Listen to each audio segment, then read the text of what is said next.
ಕೃತಜ್ಞತೆಗಳನ್ನು ಸಲ್ಲಿಸ್ತೀನಿ. ಆಸರಾಗಿರ್ತಕ್ಕಂಥ ಸದಾ ಅಭಿವೃದ್ಧಿಗೆ ಚಿಂತಕರಾಗಿರ್ತಕ್ಕಂಥ ಒಂದು ನೋವಿನ ಸಂಗತಿ ಅಂದ್ರೆ ಎಕ್ಸಾಕ್ಟ್ ಇನ್ನೊಂದು ತಿಂಗಳಿಗೆ ಈ ಕಾಲೇಜನ್ನ ಬಾಂಧವ್ಯನ್ನ ಕಳ್ಕೊಂತಕ್ಕಂಥ ತುಂಬಾ ನೋವಾಗ್ತಾ ಇದ್ದಾರೆ.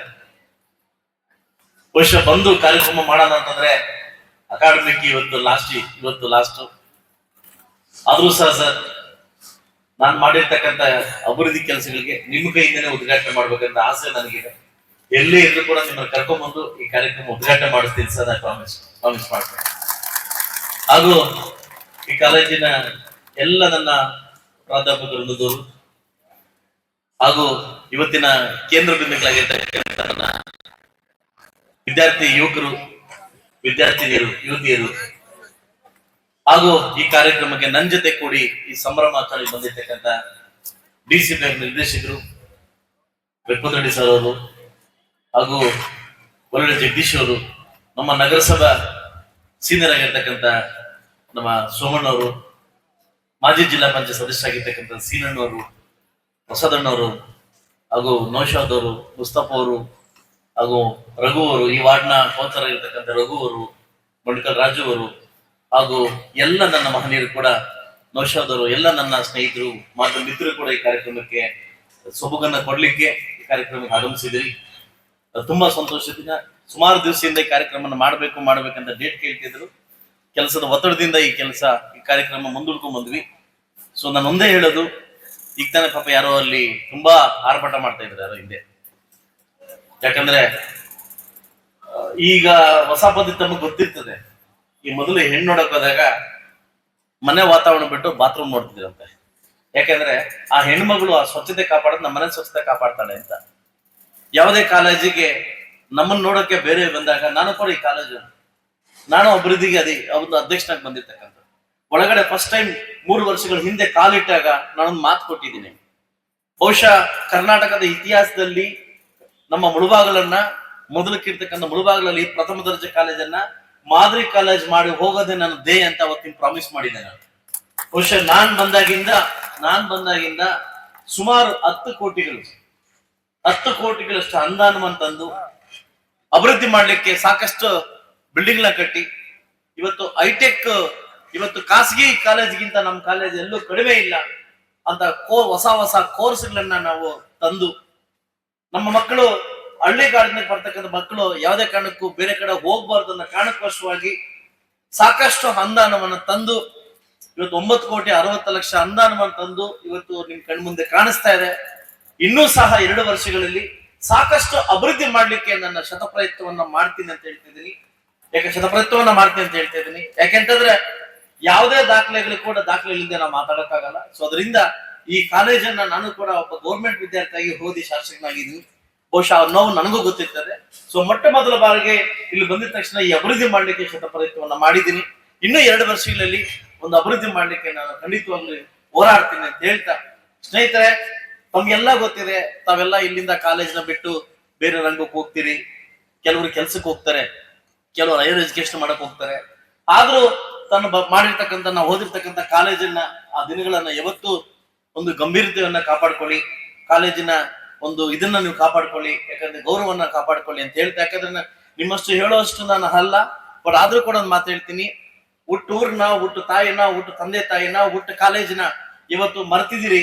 ಬಹುಶಃ ಮುಂದಿನ ದಿವಸದಲ್ಲಿ ಅದು ದಾರಿ ತಪ್ಪಾಗ್ತದೆ. ಸೊ ಅದರಿಂದ ನಾನೊಂದು ದೊಡ್ಡ ಮಾತು ಹೇಳ್ತಾರೆ, ಏನಂತಂದ್ರೆ ಆದವ್ರನ್ನ 6 ತಿಂಗಳಾದ್ ನೆನ್ಕೊಬೇಕು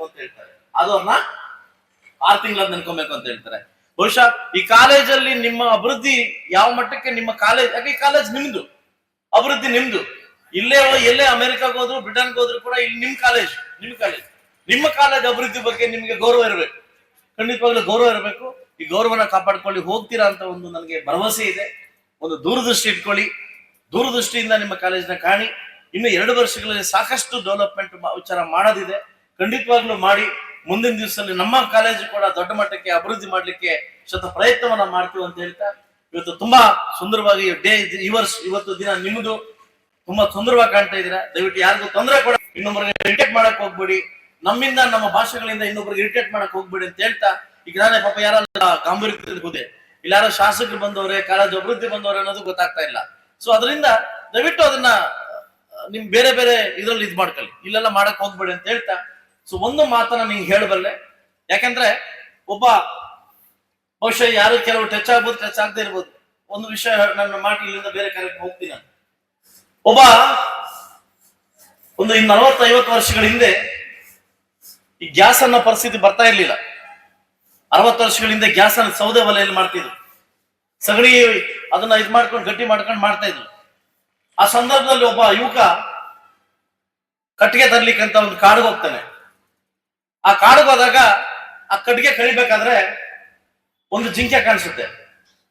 ನೀನು ಕಡಿಬೇಕು ಅನ್ನೋ ಸಂದರ್ಭ ಜಿಂಕೆ ಮಲಗಿರುತ್ತೆ. ಜಿಂಕೆಗೆ ಎರಡು ಕಾಲು ಇರುವುದಿಲ್ಲ, ಅದು ಮುಂದೆ ಹೋಗ್ಲಿಕ್ಕೂ ಸಾಧ್ಯ ಆಗ್ತಾ ಇರ್ಲಿಲ್ಲ. ಆ ಸಂದರ್ಭದಲ್ಲಿ ಅವನು ಯೋಚನೆ ಮಾಡ್ತಾನೆ, ಬರೀ 4 ಕಾಲು ಇರ್ತಕ್ಕಂಥ ಜಿಂಕೆಗಳು ಓಡಾಡ್ತಾ, 2 ಕಾಲಿದೆ ಪಾಪ, ಇದಕ್ಕೆ ಆಹಾರಕ್ಕೋಸ್ಕರ ಏನ್ ಮಾಡ್ಕೊಳ್ಳುತ್ತಿದ್ದು, ಆಹಾರ ಯಾರು ಕೊಡ್ತಾರೆ ಇದಕ್ಕೆ, ನನ್ ಕಾದ್ ನೋಡ್ಬೇಕಂತ ಮಾಡಿ ಮರ ಕುತ್ಕೊಂತಾನೆ, ಇದು ಆಹಾರ ಏನ್ ಮಾಡುತ್ತೆ. ಆ ಸಂದರ್ಭಕ್ಕೆ ಬಂದಾಗ ಒಂದು 4-5 ಆದಾಗ ಒಂದು ಹುಲಿ ಗರ್ಜನೆ ಮಾಡುತ್ತೆ. ಇವನ್ ಭಯ ಬೀಳ್ತಾನೆ, ಏನಂತಂದ್ರೆ ಹುಲಿ ಬಂತು. ಹುಲಿ ಒಂದು ಮಾಂಸ ತುಂಡನ್ನು ತಗೊಂಡ್ಬಂದು ಜಿಂಕೆ ತರ್ತದೆ, ಮಾಂಸ ತುಂಡು ತಂದು ಜಿಂಕೆ ತಗೊಂಡ್ಬರ್ತಾರೆ. ಬಹುಶಃ ಇತಿಹಾಸದಲ್ಲಿ ನೀವೆಲ್ಲ ನೋಡಿದೀವಿ, ಜಿಂಕೆ ತಿನ್ನೋದು ಯಾರು? ಹುಲಿ. ಅಂತ ಹುಲಿನೇ ಒಂದು ಮಾಂಸ ತುಂಡು ತಂದಿದೆ ಅಂತಂದ್ರೆ ಇದೇನೋ ಇದೆ ಅಂದ್ಬಿಟ್ಟು ಏನ್ ಮಾಡ್ತಾರೆ, ಆ ಮಾಂಸ ತುಂಡು ಹಾಕಿ ಜಿಂಕೆ ತಿನ್ನುತ್ತೆ. ಇವತ್ತೇನೋ ಮಾಂಸ ತಂಡ ಹುಲಿ ಹಾಕಿದೆ, ನಾಳೆ ಯಾರು ಕೊಡ್ತಾರೆ ಇದಕ್ಕೆ ಅದನ್ನ ಮಾಡಿದ್ರೆ ಅವನಲ್ಲೇ ಉಳ್ಕೊಂತಾನೆ. ನೆಕ್ಸ್ಟ್ ಅದೇ ಸಮಯಕ್ಕೆ ಅದೇ ಹುಲಿ ಇನ್ನೊಂದು ತಂದು ಆ ಜಿಂಕೆಗೆ ಹಾಕುತ್ತೆ. ಅಂದ್ರೆ ಅವ್ರಿಗೆ ಗೊತ್ತಾಯ್ತು, ಉಡ್ಸಿರ್ತಕ್ಕಂಥ ಮಹಾನೀಯರಿಗೆ, ಉಡ್ಸಿರ್ತಕ್ಕಂಥ ಮಹಾನ್ ಭಾವ ದೇವ್ರಿಗೆ ಉತ್ತರ ಪ್ರತಿಯೊಂದರಲ್ಲಿ ಇಟ್ಟಿರ್ತಾರೆ ಅಂತ ಗೊತ್ತಾಯ್ತು. ಅಂದ್ರೆ ಹುಟ್ಟಿರ್ತಕ್ಕಂಥ ಜನ್ಮ ಕೊಟ್ಟಿದ್ದ ದೇವ್ರಿಗೆ ಪ್ರತಿಯೊಬ್ರು ಆಹಾರ ಕೊಡ್ತಕ್ಕಂಥ ಒಂದು ಔದಾರ್ಯತೆ ಇದೆ ಅಂತ ಗೊತ್ತಾಯ್ತು. ಹಂಗಾರೆ ನಾನು ಕೂಡ ಯೋಚನೆ ಮಾಡ್ಬೇಕು, ನಾನು ಇಲ್ಲಿರ್ತೀನಿ, ನನಗೂ ಯಾರು ದೇವ್ರು ಉತ್ತರ ಕೊಡ್ಬೇಕು, ದೇವ್ರು ಇದ್ರೆ ನನಗೂ ಆಹಾರ ತಂದು ಕೊಡ್ತಾನೆ ಅಂತ. ಅವನೇನ್ ಮಾಡ್ದ, 1 ದಿವಸ ಇದ್ದ, ಆಹಾರ ಬರ್ಲಿಲ್ಲ. 2 ದಿವಸ ಇದ್ದ, ಆಹಾರ ಬರ್ಲಿಲ್ಲ. 3 ದಿವಸ ಇದ್ದ, ಆಹಾರ ಬರ್ಲಿಲ್ಲ. ಅವನು ದೇವ್ರ ಮೇಲೆ ಶಾಪ ಹಾಕ್ದ, ದೇವ್ರೇ ನೀನ್ ತಪ್ಪು ಮಾಡ್ತಿದ್ಯಾ, ನಾನು ಕೂಡ ಉಡ್ಸಿದೀನಿ, ನೀವು ನನಗೂ ಜನ್ಮ ಕೊಟ್ಟಿದ್ದೀರಾ, ನನ್ಗೆ ಯಾರು ಅನ್ನ ಕೊಡಿಲ್ಲ. ಅವನು ಸಾಯ ಪರಿಸ್ಥಿತಿ ಇದ್ದು ಹೋಗ್ತಿದ್ದ.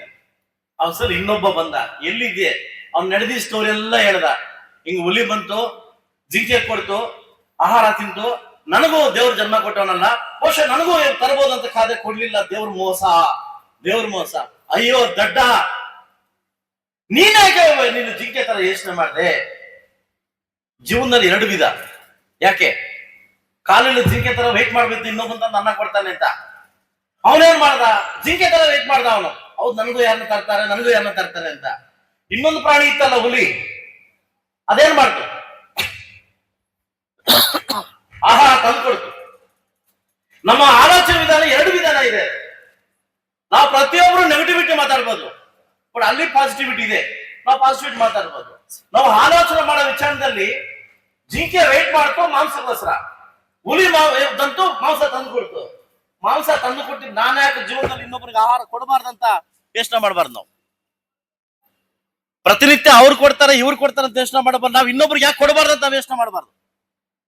ನಮ್ಮ ಕೈಲಿ 2 ವಿಧಾನ ಇದೆ, ಇನ್ನೊಬ್ರಿಗೆ ಹಾಕ್ಬೇಕಾ, ಇನ್ನೊಬ್ರು ತಡಿಬೇಕಂತ. ನಾವು ಕೂಡ ಜೀವನದಲ್ಲಿ ಇನ್ನೊಬ್ಬರಿಗೆ ಸಹಾಯ ಮಾಡ್ಬೇಕಂತ ಹೋಗಿ ಹೊರತು ಇನ್ನೊಬ್ರ ಕೈ ಚಾಚಿ ಇನ್ನೊಬ್ರು ಯಾರೋ ಕೊಡ್ತಾರಂತ ವೇಟ್ ಮಾಡಕ್ ಹೋಗ್ಬಾರ್ದು. ಇವತ್ತು ಜೀವನ ನಮ್ಮ ಕೈಲಿದೆ, ರೂಪಿಸ್ಕೊಳ್ಳೋದು ನಮ್ಮ ಕೈಲಿದೆ, ನಿಲ್ಲಿಸ್ಕೊಳ್ಳೋದು ನಮ್ಮ ಕೈಲಿದೆ, ಕಟ್ಟೋದು ನಮ್ಮ ಕೈಲಿದೆ.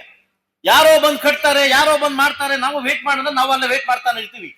ಈ ಜೀವನ ನಮ್ಮ ಕೈಲಿದೆ, ನಾವು ಕಟ್ಕೊಂಬೋದು. ಇವತ್ತು ರೈಟ್ ಏಜ್ ಯೋಚನೆ ಮಾಡ್ತಕ್ಕಂಥ ವಿಧಾನ ಕೂಡ ನಿಮ್ ಕೈಲಿದೆ, ಒಳ್ಳೇದೋ ಕೆಟ್ಟದ್ದು ಅಂತ ನಿರೂಪಿಸ್ಕೊಳ್ತಕ್ಕಂಥ ವಿಧಾನ ಕೂಡ ನಿಮ್ ಕೈಲಿದೆ, ಕೆಟ್ಟದ್ದಾರ ಚಿತ್ತಲ್ಲ. ದಯವಿಟ್ಟು ಯಾವತ್ತೂ ನೀವು ಕೂಡ ಜಿಂಕೆ ತರ ಇನ್ನೊಬ್ರು ತಂದು ಕೊಡ್ತಾರ ಅಂತ ಯೋಚನೆ ಮಾಡಕ್ ಹೋಗ್ಬಿಡಿ.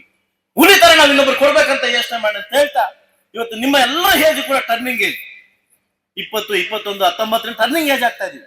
ಇವತ್ತು ನಾವು ಜೀವನ ಕಟ್ಕೊಳ್ಳೋ ಏಜ್. ದಯವಿಟ್ಟು ಇನ್ನೊಬ್ರಿಗೋಸ್ಕರ ಯೋಚನೆ ಮಾಡಬೇಡಿ, ಇನ್ನೊಬ್ರಿಗೋಸ್ಕರ ಯೋಚನೆ ಮಾಡ್ಕೊಡಿ. ನಿಮ್ಮ ಜೀವನವನ್ನ ನೀವೇ ರೂಪಿಸ್ಕೋಬೇಕು, ನಿಮ್ಮ ಜೀವನವನ್ನ ನೀವೇ ನಿರೂಪಿಸ್ಕೊಬೇಕು ಅಂತ ಹೇಳ್ತಾ, ಈ ಸುಂದರ ಅವಕಾಶಕ್ಕೆ ನನಗೆ ಕೊಟ್ಟಿರ್ತಕ್ಕಂಥ ನಮ್ಮ BR ಬರ್ಗು, ಎಲ್ಲ ಪ್ರಾಧ್ಯಾಪಕರಿಗೂ, ಸರ್, ನಿಮ್ಮ ಚರಿತ್ರೆ, ನಿಮ್ಮ ಸರ್ವೀಸು ಇದೆನ್ನೂ ಮುಟ್ಟಕ್ಕಾಗಲ್ಲ. ಬಹುಶಃ ಇದೆನ್ನೂ